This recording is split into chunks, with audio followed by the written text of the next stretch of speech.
Oh, Lucy, is it? Yes. Hello, my name's Chester, please. Look, step in 2 seconds. Yeah.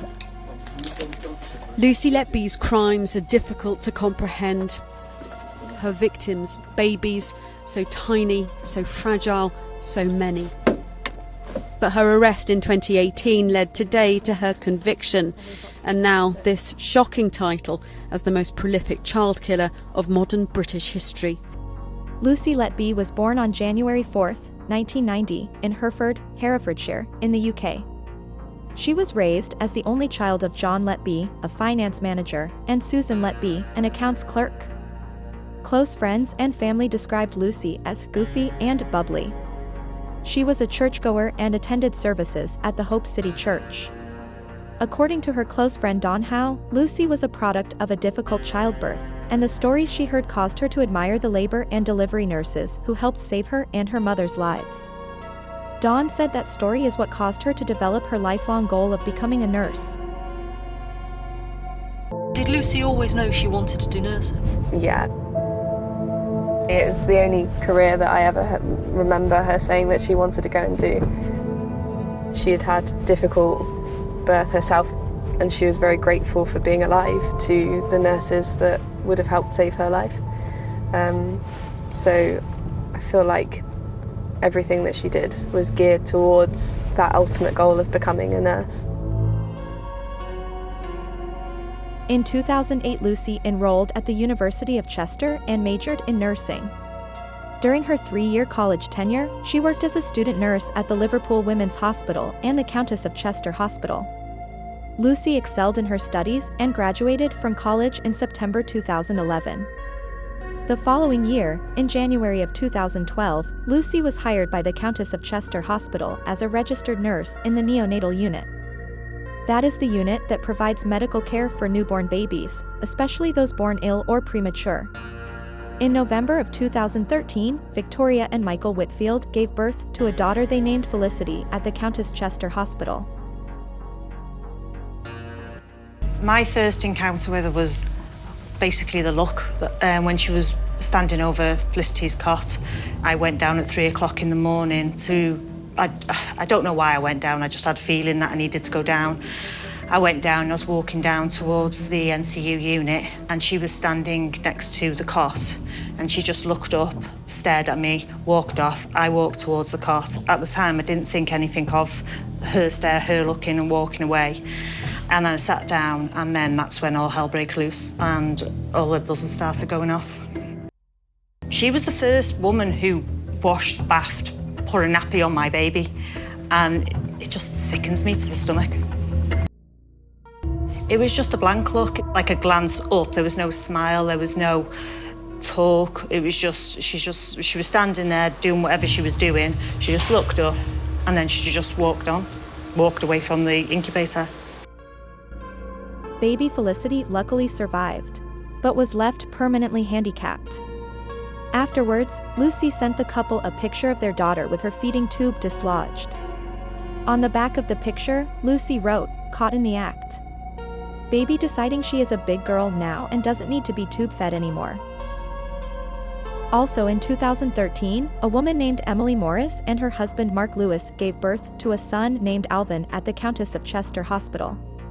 Alvin was born with muscular dystrophy, so he was still being cared for at the neonatal unit after more than a month. Emily claimed Lucy acted very strange. She said that Lucy wanted to touch him all the time and she changed his bedding constantly. She always wanted to lean over him, she claimed. Emily said that at Alvin's christening, when her family was there, Lucy was constantly keeping her eyes on her family. She went on to describe Lucy as very clingy. Although Alvin was making great progress, he unexpectedly passed away in his sleep, which shocked everyone. Emily raised her concerns to the hospital, but management ignored her, claiming there was no evidence of any wrongdoing. After his death, Lucy dressed the baby and took this picture for the parents. She also sent them a sympathy card.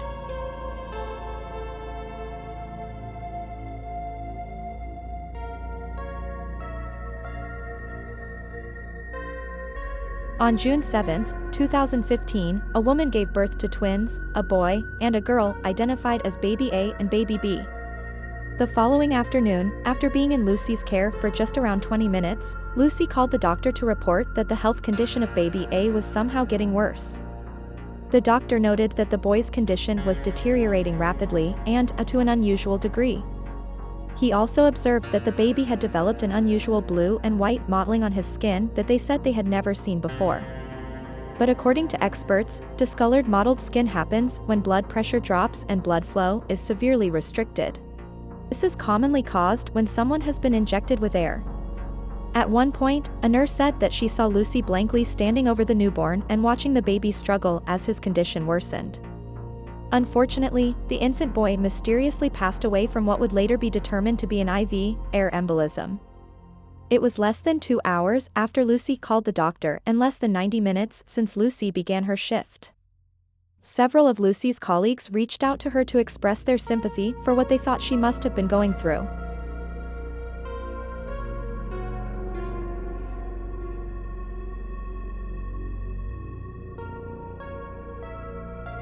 About 28 hours later, on June 9, 2015, baby A's twin sister, baby B, was observed with the same pale skin tone as her brother. Doctors worked quickly this time and inserted an air tube into the newborn, and she was resuscitated. Luckily, she began to recover quickly, and she survived. Tests would later show that her bowels were filled with loops of gas, indicating an intentional injection with air. The nurse on duty at the time was Lucy Letby.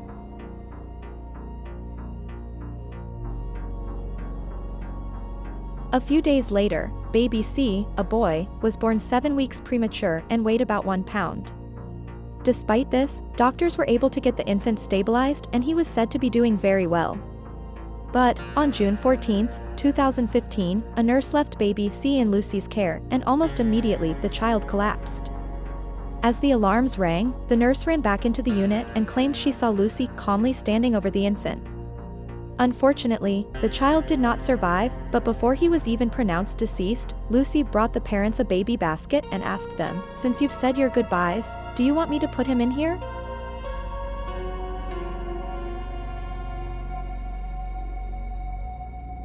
Just 8 days later, on June 22, 2015, the mother of an infant girl, called baby D, noticed Lucy hovering around their child and family for hours. All of a sudden, their child collapsed. Doctors noticed a similar skin mottling that they had observed on the previous infants. An X-ray showed a significant line of gas in front of the newborn's spine, consistent with being injected with air. Although they were able to resuscitate the infant, she collapsed twice more before ultimately passing away. Medical expert Dr. Sandy Bohin will later testify that baby D must have been injected with air on 1 or more occasions. She highlighted baby D's heightened distress during her second collapse and says that in published cases of air embolus, the patient suffered extreme distress and terror before their collapse. In 2015, suspicions arose between the doctors and nurses about the higher than normal number of deaths in the ward. Dr. Stephen Breyer organized an informal review. He met with the director of nursing, Allison Kelly, about his findings. But she ignored him and no adverse action was taken against Lucy. Lucy texted her colleagues regarding her feelings about the infant's deaths.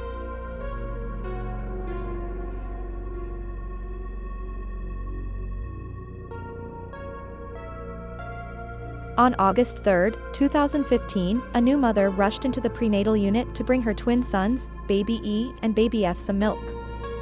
Her child was frantically crying, but she stated she saw Lucy standing near his incubator not doing anything to help him.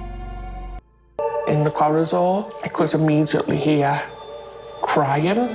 I walked into the room, seen it with my boy. He had blood around his mouth. And Lucy was there, but faffing about, not doing anything. I was like, what's the matter with him?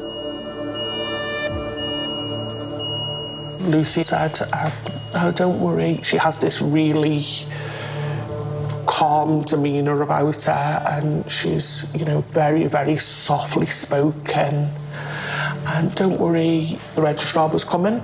she'd already contacted him. He was on his way, and she told me to go back to the ward. I was trying to reassure my wife that, listen, these people are experts, and you know, if they say there's not a problem, you've got nothing to worry about.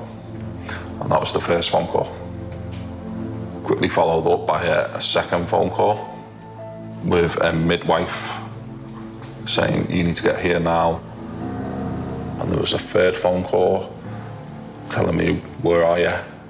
The priest has been called. And I just knew, I knew at that point, you know, you don't call a priest unless someone's dying.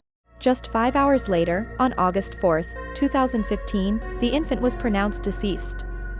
Reports on the death found blood in the baby's vomit and that the infant had lost about 25% of his blood. A substantial amount according to doctors. The hospital did not perform an autopsy because the death at the time did not seem unnatural to them, but it is believed that Lucy interfered with the baby's nasogastric tube.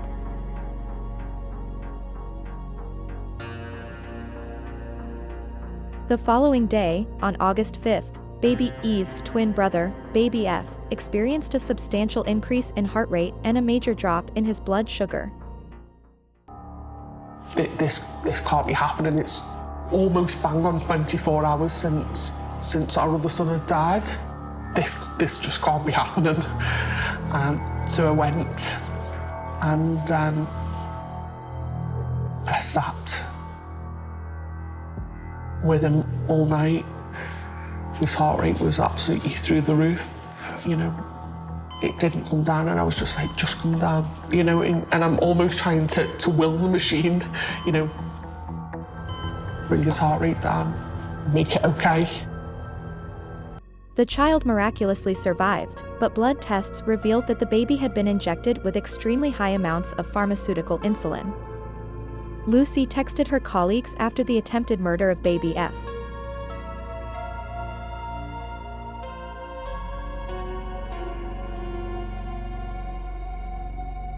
On September 7th, 2015, baby G, an infant girl only 100 days old, was in Lucy's care when she experienced the first of 3 collapses.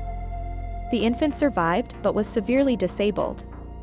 According to witnesses, the baby became so sick that she experienced projectile vomiting so massively that it reached the furniture near the other side of the unit.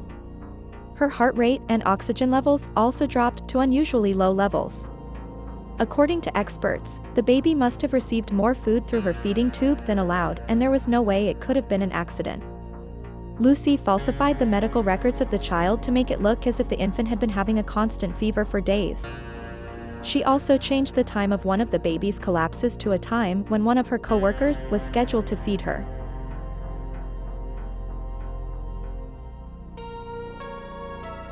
In October of 2015, a 2-month-old girl, baby I, was placed in Lucy's care. While in her care, the infant collapsed a total of 4 times. On one occasion, nurse Ashley Hudson said the infant was crying like she had never heard before. It was a loud, relentless, almost constant, with no fluctuation, crying. She said about an hour later, the baby started crying again. When she looked into the unit, she saw Lucy with her hands in baby I's incubator.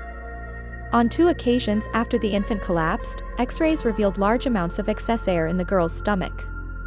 After her 4th collapse on October 23, 2015, doctors were not able to resuscitate the child and she was pronounced deceased. Baby I's mother said Lucy smiled as she bathed her dead daughter and offered to take photos of the baby. Lucy then sent the parents a sympathy card on the day of their child's funeral wishing her condolences. That same day, Dr. Stephen Breyer wrote to management about his concerns with Lucy and the suspicious deaths. It was the first time I started to have some concerns about the unusual nature of the collapses and the deaths.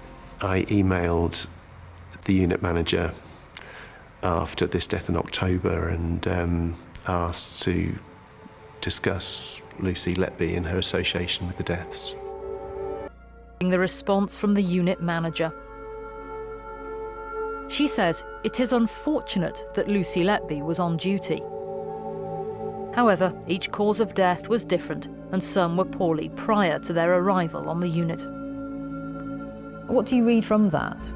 She was intimating that the fact that Lucy Letby was present each time was an unfortunate coincidence. She couldn't make that jump to even consider that somebody on her unit was harming babies intentionally.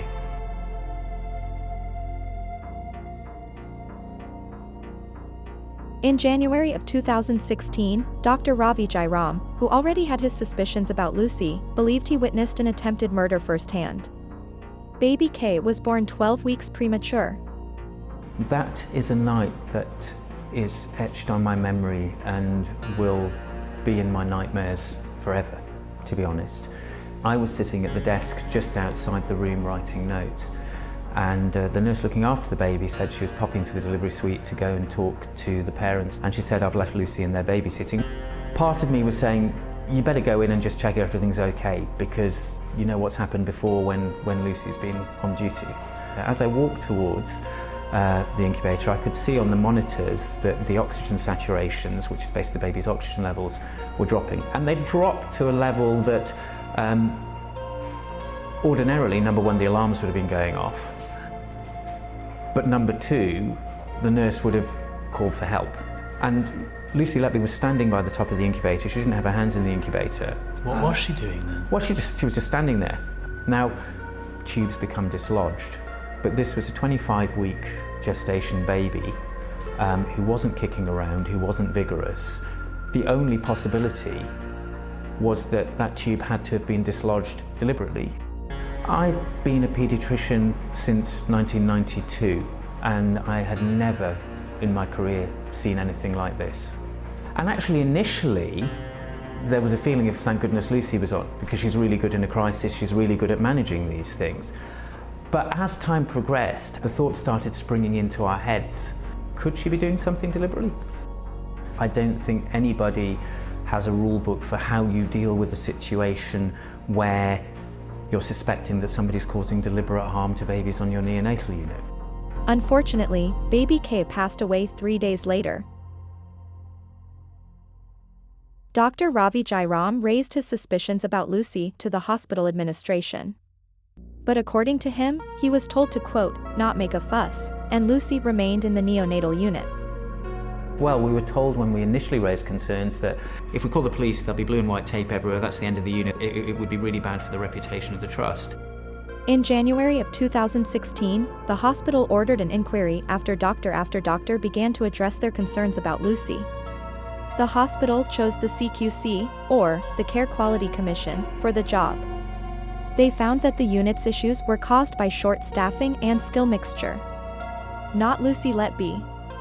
Overall, they praised the unit and gave them a good review. Dr. Breyer was not convinced. On February 8th, he sent an email to his supervisor requesting a, quote, urgent meeting about Lucy. But he got no response. So, on March 2nd, 2016, he sent a follow-up email to management concerning Lucy and the meeting. He still got no response.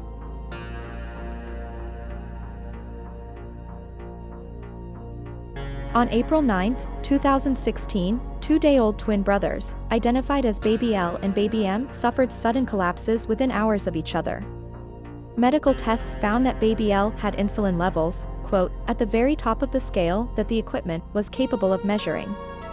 It was noted that Baby L and Baby F had collapsed in similar ways. Future tests would show that Baby L was injected with double the dose of insulin as Baby F was, as if to ensure his death. Luckily, Baby L survived as well. We'd come down with my parents to see the boys. Everything was going well. We held the boys. We went back upstairs because my wife was in the ward upstairs, and then within 10-15 minutes, a nurse is coming charging upstairs saying you need to come back down. And I was there first because my wife was still in bed. I was the first one into the unit at that time. The image that I saw was just horrendous.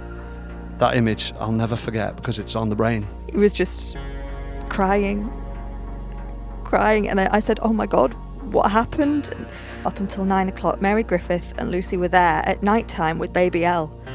And as soon as Mary Griffith left at 9:30, and she got the chance to attack Baby L and administer insulin to Baby L, very high level of insulin, poisonous insulin.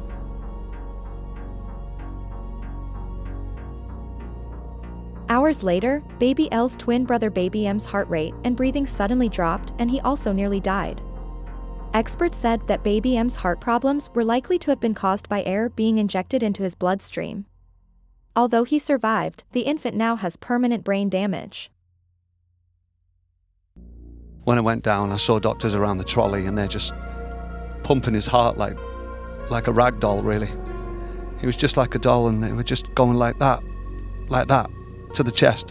So they were prescribing medication, and they were ready to give up after 30 minutes, and then all of a sudden, baby M just came back to life out of nowhere. And by the grace of God, he's okay today. What has Lucy Letby taken from your family? She took everything. Our joy, happiness. I'm not the same person I was before. In early April, seemingly in response to the number of unexplainable deaths during the nighttime hours, the hospital moved Lucy from the night shift to the day shift. The urgent administrative meeting Dr. Breyer requested in February of 2016 finally took place on May 11, 2016. Dr. Stephen Breyer, Dr. Ravi Jairam, and others met with Medical Director Ian Harvey, the Director of Nursing, Alison Kelly, and the Neonatal Unit Nursing Manager Arian Powell. Unfortunately, the executives dismissed the doctor's claims, and again, no action was taken against Lucy.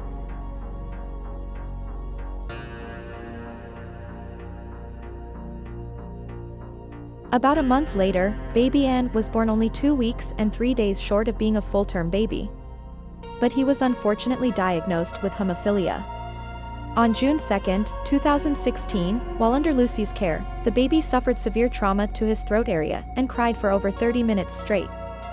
Doctors believed that Lucy violently shoved the feeding tube down the newborn's throat. When someone else finally checked on the infant, Lucy claimed his hemophilia was causing him to cry at the top of his lungs. However, the doctor observed blood and swelling at the back of the infant's throat.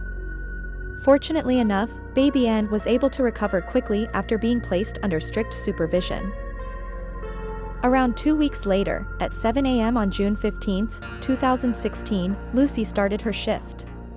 She walked into the unit and said hello to baby N's parents. They claimed that as soon as their backs were turned, their child collapsed out of nowhere. The doctors were hurried into the unit by 7:15 a.m., just 15 minutes into Lucy's shift. They noticed that baby N had bluish skin and immediately provided breathing support. After a closer inspection, it was revealed that the child's breathing tube had been dislodged. Although doctors were able to revive him fairly quickly, just an hour later, his breathing tube somehow became dislodged again. That time, it took more than 12 hours for the doctors to stabilize the child, but he did survive. He was transferred to a different hospital after requests from his parents where baby N made a full recovery. He went home 3 days later. Lucy then went on a single women's vacation with her friends to Ibiza, Spain.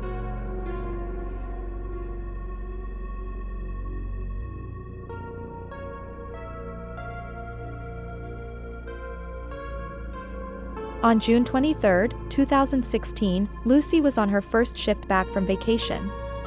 2 days earlier, a set of triplets were born. One of them, baby O, was in perfect health. Dr. Katarzyna Cook examined baby O and wrote in her nursing note, "No nursing concerns, observations normal." Then the infant was put in Lucy's care. Later that day baby O collapsed. The doctors wanted to move the baby to another nursery for infants who needed special attention, but Lucy disagreed and insisted on keeping the child in her care. Just 2 hours later, baby O collapsed again, and just an hour after that, baby O passed away.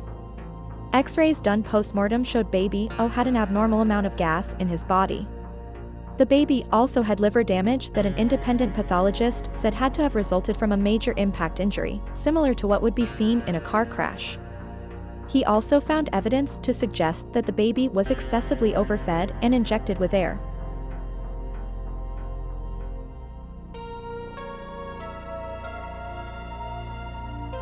Just 13 minutes after baby O's death, Lucy was seen feeding his triplet brother, baby P, who was expected to be able to go home soon. Unfortunately, not long after being caught with Lucy, he unexpectedly collapsed as well. After several attempts to resuscitate him, he passed away on June 24, 2016, less than 24 hours after his brother.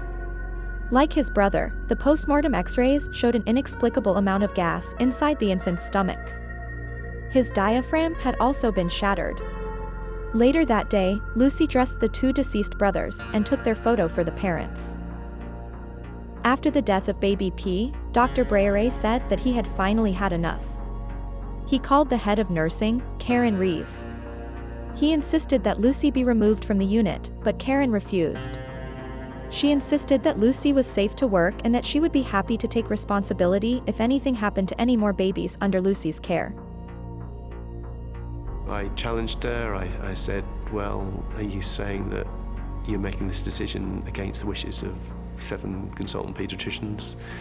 And she said yes. And I said, well, if you're making this decision, are you taking responsibility for anything that might happen tomorrow to any other of our babies? And she said yes.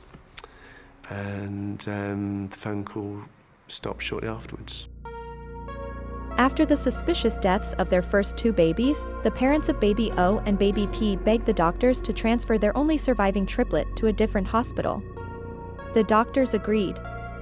The following day, June 25, 2016, as the transfer was being arranged, Lucy was seen feeding the one surviving triplet, baby Q. She then put the baby down and left the room. Not long after, baby Q's alarm went off and he collapsed. The doctors provided the child with breathing support and eventually, they were able to revive the infant. Doctors believe Lucy injected baby Q with air or a fluid, like she had done so many others. Afterward, baby Q was finally sent to a different hospital to receive care. He ultimately survived, but now he has irreversible brain damage. The deaths visibly shook the doctors and nurses in the unit, so a meeting was called where Dr. Breyer spoke to his team to comfort them, including Lucy. And I spoke to her towards the end of the meeting and said how tired and upset she must be after 2 days of this, and I hoped that she was going to have a restful weekend. And she turned to me and said, no, I'm back on shift tomorrow, which struck me as being incredible, really. The other staff were very traumatised by all of this crumbling before your eyes almost, and she was quite happy and confident to come into work on the Saturday. On June 29, 2016, the prenatal unit doctors again met with the executive directors and pleaded for them to allow police to investigate the Lucy situation. By this time, 7 unexpected deaths had taken place within the unit. However, the belief among these executives was that the indications of Lucy's involvement were largely circumstantial. They suspected certain doctors, mainly Dr. Jairong and Dr. Breyer, of embarking on a misguided witch hunt against the nurse. Moreover, they were concerned about potential harm to the hospital's reputation if there were to be a police inquiry. Ultimately, they opted against engaging the police. Medical Director Ian Harvey even told them to stop emailing him about Lucy.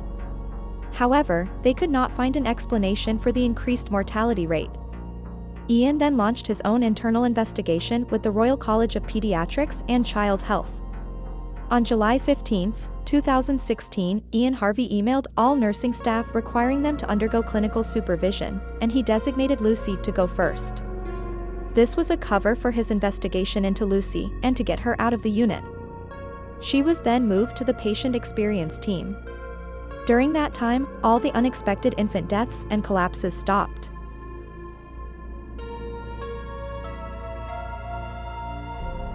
We had a number of meetings with senior management. It was quite clear that they weren't going to budge, and they didn't think appropriate to go to the police at that stage. The very first thing that Tony Chambers, the chief executive, said to us, he cogitated for a few seconds and he said, well, I can see how that might be a very convenient explanation for things. And what that says to me is that he'd already decided that wasn't going on and this was us just trying to cover up.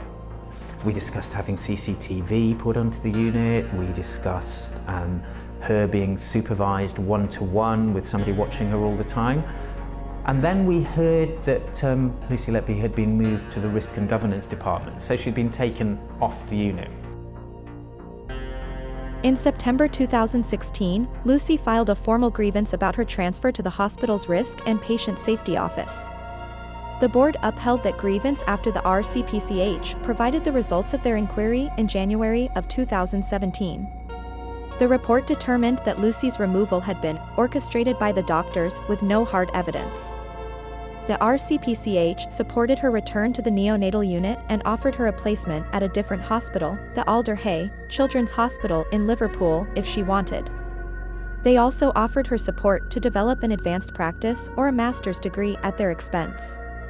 The medical director also commented in the report that the trust intended to protect Lucy Letby from these allegations. And the hospital asked the Royal College of Paediatrics and Child Health to conduct a review of the deaths. In redacted paragraphs we've seen, its report concluded that Lucy Letby was an enthusiastic, capable and committed nurse, that there was nothing about her background that was suspicious, and that concerned doctors had been going with gut feeling. Those doctors were summoned to another meeting with executives who now accused them. We bullied her, we'd behaved unprofessionally, we'd behaved in ways that were unbecoming to the profession, and then read out a letter from her, which was a very aggressive letter from her, basically saying, I'm coming back to work and you have to work with me and I'm going to prove to you that I'm a great nurse and I'm not a killer like you say. And then Tony Chambers finished off by saying, so she's coming back to work, and this is the most chilling thing. I'm drawing a line under this, you will draw a line under this, and if you cross that line, there will be consequences for you. Tony Chambers concluded the meeting with a statement to us saying that we were to apologise to Lucy Letby and that a line had been drawn and that we were not to cross that line, and if we were to cross the line, there would be consequences. That was the intention of the executives. Was to somehow close this case. Days later, he ordered the doctors involved to send a letter of apology to Lucy, which they did in February of 2017. Dear Lucy, we would like to apologise for any inappropriate comments that may have been made during this difficult period. We are very sorry for the stress and upset that you have experienced in the last year. Please be reassured that patient safety has been our absolute priority during this difficult time. It was bizarre, and of course to listen to her saying, I'm coming back next week, will you work with me? And of course I was having to say, well, if the trust have deemed that you're coming back to work, I will work with you. Yes, but will you be happy to work with me? I will work with you if you're on shift. Because no, I wasn't happy.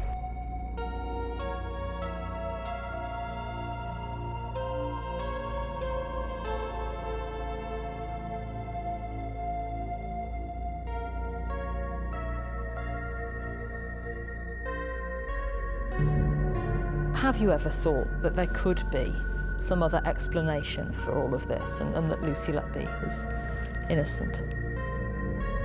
Well, that was the journey we went on in the first year before we finally asked her to be removed from the neonatal unit.